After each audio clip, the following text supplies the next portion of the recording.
उधर किशनगढ़ से बड़ी खबर आ रही है। काली डोंगरी के पास हिट एंड रन के एक मामले में डंपर ने बाइक सवार को जोरदार टक्कर मारी और मौके से फरार हो गया।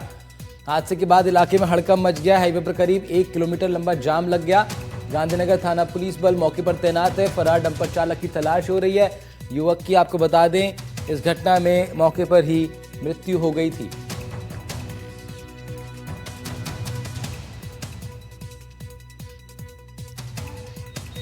घटना के बाद हाईवे पर काफी देर तक जाम लगा रहा। गांधीनगर थाना पुलिस बल मौके पर पहुंचा है। फरार डंपर चालक की तलाश की जा रही है।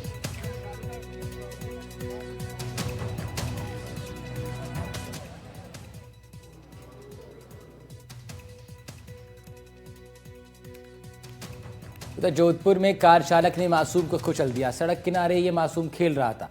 इस घटना के बाद कार चालक फरार हो गया। सीसीटीवी में पूरी घटना कैद हो गई है। 8 साल के बच्चे की इस घटना में मृत्यु हो गई। 8 साल के प्रिंस की मौत की खबर है। जोधपुर के कुड़ी थाना क्षेत्र का यह मामला, जहां एक कार चालक ने एक 8 साल के मासूम बच्चे को, जो कि खेल रहा था, उसको कुचल दिया। इस हादसे में बच्चे की मृत्यु हो गई है।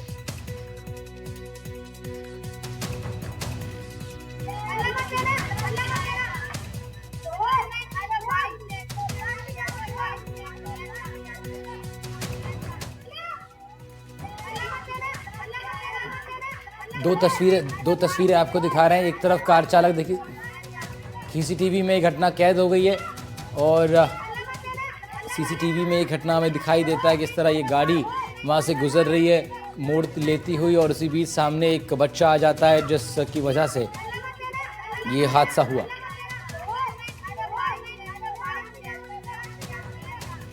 हालांकि इन तस्वीरों में प्राथमिक रूप से कार चालक की गलती दिखाई नहीं देती है, क्योंकि अगर आप ठीक से देखें तो इसमें एक बहुत कर्व है वहाँ जहाँ ये गाड़ी मुड़ती है। ऐसे में बच्चा अचानक आ गया, लेकिन अन्य फुटेज भी और पुलिस देखेगी, जिसके बाद जांच पड़ताल बढ़ेगी। 2 तस्वीरें आपको दिखाते हैं। एक जोधपुर की, जहाँ एक कार ने मासूम को कुचल दिया। दूसरी तस्वीर किशनगढ़ की, जहाँ डंपर ने बाइक सवार को कुचला है और दोनों ही हादसों में युवकों की मृत्यु हो गई है। ज़रा 2 तस्वीरें आपको हम लोग दिखाते हैं। 2 शहर 2 कहर। हिट एंड रन का केस, जहां एक तरफ डंपर ने कुचल दिया और दूसरी तरफ एक बच्चे की सड़क हादसे में मृत्यु हो गई है। एक गाड़ी जो टर्न ले रही थी, उससे बच्चा टकराया और बच्चे की मृत्यु हो गई। उधर किशनगढ़ में एक तेज़ रफ्तार डंपर का कहर देखने को मिला, जहां उसने एक बाइक सवार को टक्कर मार दी, जिसके बाद बाइक सवार की मृत्यु हो गई।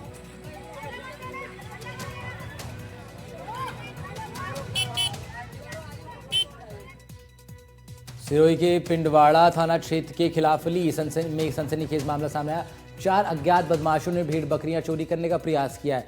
पशुपालकों ने रोकने का प्रयास किया तो उन्होंने हमला करते हुए 2 मोटरसाइकिलों को आग के हवाले कर दिया। पीड़ितों ने बताया वे रेवड़ के पास मौजूद थे, तभी चारों बदमाश चोरी का प्रयास करने लगे। विरोध करने पर उन्होंने दोनों मोटरसाइकिलों पर पेट्रोल छिड़ककर आग लगा दी। पीड़ितों की रिपोर्ट पर पुलिस ने मामला दर्ज कर लिया है। आसपास लगे सीसीटीवी फुटेज खंगाले जा रहे हैं।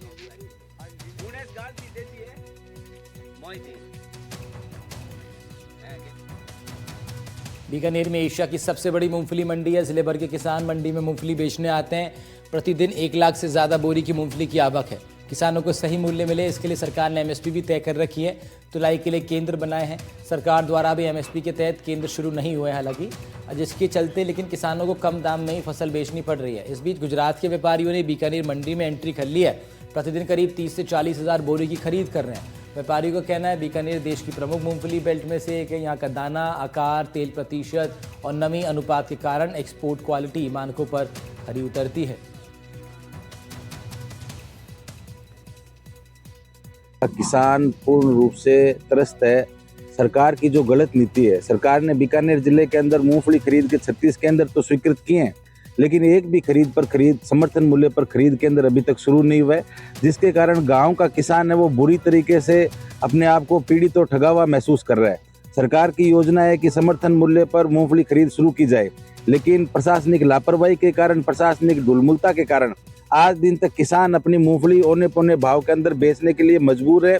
अभी जो गुजरात हमारे यहाँ पर अभी 1.25 लाख बोरी की क्रॉप आ रही है, उसमें से तकरीबन 40,000 बोरी गुजरात के परचेजर यहाँ से आड़तियों के थ्रू माल परचेज कर रहे हैं, जिसका सीधा फायदा हमारे किसान को मिल रहा है। जो माल 4,000 से 4700 रुपए बिक रहा था, वो आज 4700 से 5300 रुपए बिक रहा है। गीला जो अब गीला माल भी किसान भी नहीं लेकर आ रहा, कुछ माल सूखे आने लगे, वो भी फर्क पड़ा है। दूसरा, परचेजर बढ़ने से उनमें कंपटीशन से भी हमें किसान को फायदा मिल रहा है। दूसरा, वो यहाँ से माल एक्सपोर्ट के लिए लेके जा रहे हैं, तो वो भी 2-3 रुपए किसान को फायदा मिल रहा है। अभी जो हमारे यहाँ माल बिक रहा है वो 4700 से 5500 रुपए सूखा माल, और सिकाई वाला 5500 से 6500 रुपए बिक रहा है, जिसका सीधा फायदा किसान को और मंडियों को हो रहा है।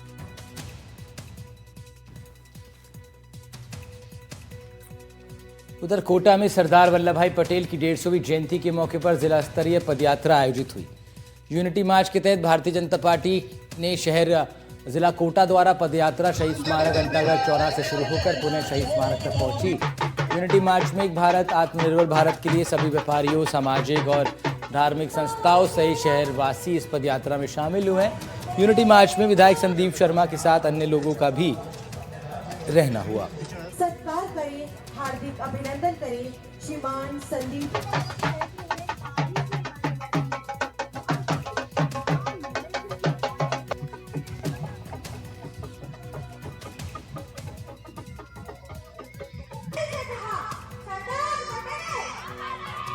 जी, आज हम सरदार वल्लभ भाई पटेल की 150वीं जयंती को मना रहे हैं और सालों की गुलामी की वजह से हम अपना ये गौरवशाली इतिहास भूल गए थे।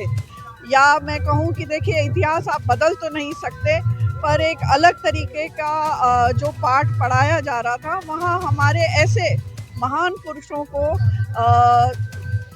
मैं कहूँ प्रॉपर सम्मान नहीं दिया गया था। पर अब हमारे प्रधानमंत्री जी नरेंद्र मोदी जी के नेतृत्व में हम अपने ऐसे महान पुरुषों को याद भी कर रहे हैं, उनका सही मायने से सम्मान भी कर रहे हैं, और इसी क्रम में आज उनकी 150वीं जयंती को हम पूरे भारत में एक रन फॉर यूनिटी के नाम पे मना रहे हैं।